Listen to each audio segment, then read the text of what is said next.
আমি কোরআনের পাখির উৎসর্গ করে আমার আপনাদের বহুল পরিচিত গানটি একটু শোনাবো। টেকনাফ থেকে তেতুলিয়া, রূপসা থেকে পাথুরিয়া, একটি নামে সবাই যাকে চেনে।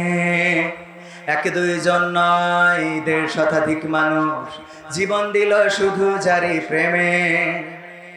টেকনাফ থেকে তেতুলিয়া, রূপসা থেকে পাথুরিয়া, একটি নামে সবাই যাকে চেনে।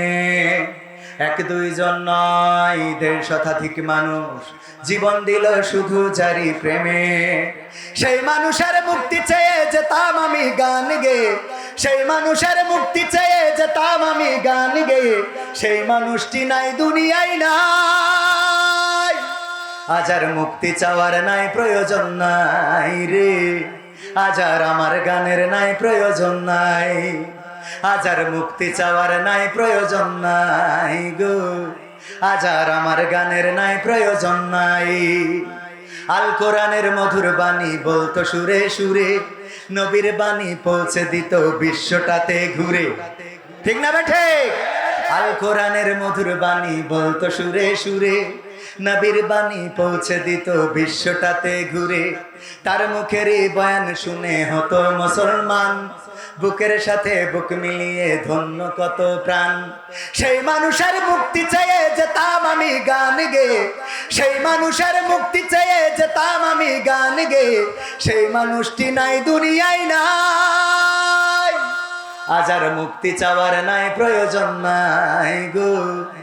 আজ আর আমার গানের নাই প্রয়োজন নাই, আজ আর মুক্তি চাওয়ার নাই প্রয়োজন নাই রে। আজ আর আমার গানের নাই প্রয়োজন নাই। লাখো লোকের সমাগম হতো তার সে মাহফিলে, এসব দেখে আবু জাহেলের কলিজা যেত জ্বলে।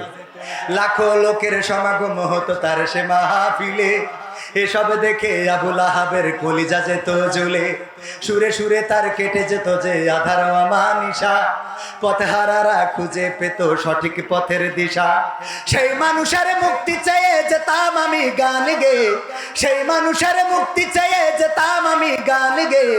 সেই মানুষটি নাই দুনিয়ায় নাই, আজ আর মুক্তি চাওয়ার নাই প্রয়োজন নাই গো। আজ আর আমার গানের নাই প্রয়োজন নাই, আজ আর মুক্তি চাওয়ার নাই প্রয়োজন নাই রে।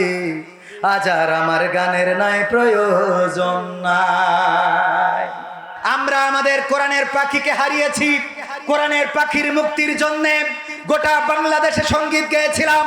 যেদিন তিনি এই পৃথিবী ছেড়ে চলে গিয়েছিলেন, কবরের কাছে দাঁড়িয়ে তার কলিজার টুকরা ৩ জন সন্তানকে জড়িয়ে ধরে বলেছিলাম, আমার আর কোরআনের পাখিকে নিয়ে মুক্তি চাওয়ার কোনো প্রয়োজন নেই।